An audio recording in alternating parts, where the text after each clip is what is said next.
All right, just about through with the arms and the hands. We're gonna talk about the wrists and the hands, and I've got all the. There are numerous ligaments down in here that help hold these bones together, but I have gone ahead and dissected those off for us. And all right, so on your list, next thing down the list are your carpals. You have 18 carpals. Carpals are your wrist bones. You have 8 of them on each side.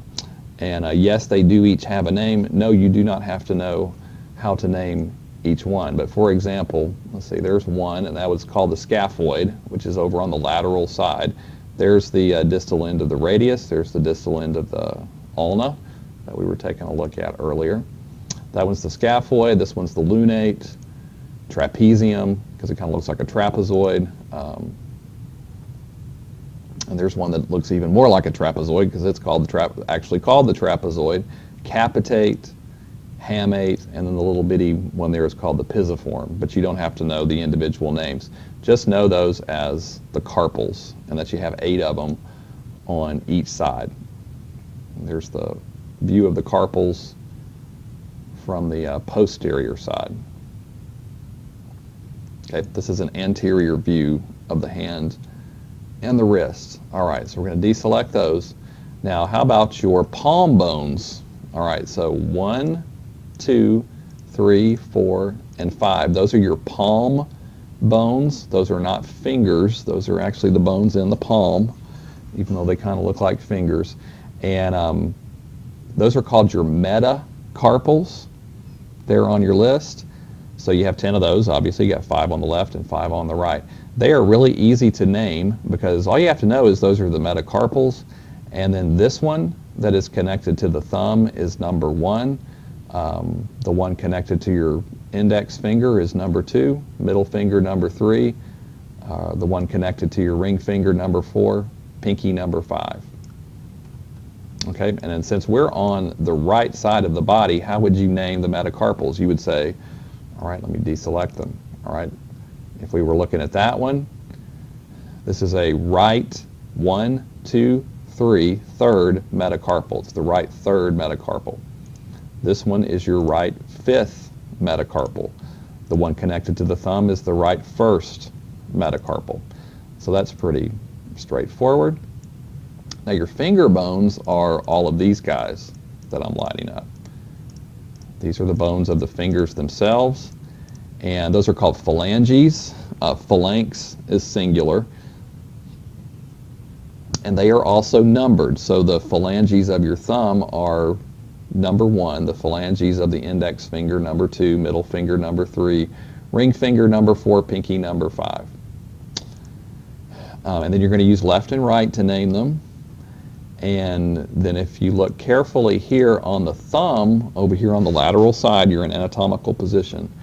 You only have 2 of them. And so the one here at the tip is called the first distal phalanx.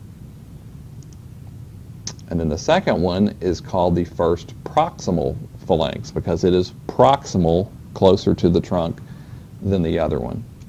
All right, so that's pretty straightforward.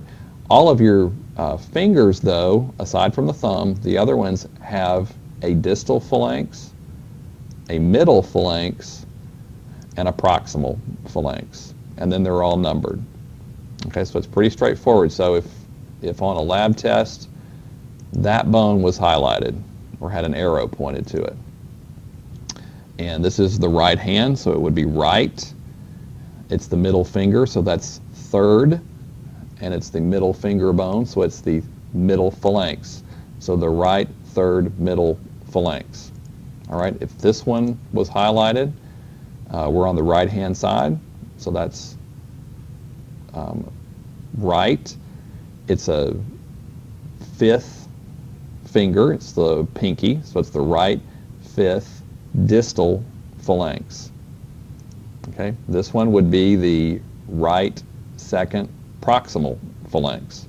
So that's not too hard. Just don't confuse your metacarpals up here, the bones of your palms, with finger bones, because if you're going really fast through a lab test or something, it's easy to do that. Then how do you know if you're looking at left or right? Well, you're in anatomical position here, so the thumb is going to be lateral over here, so that lets you know you're looking at a right.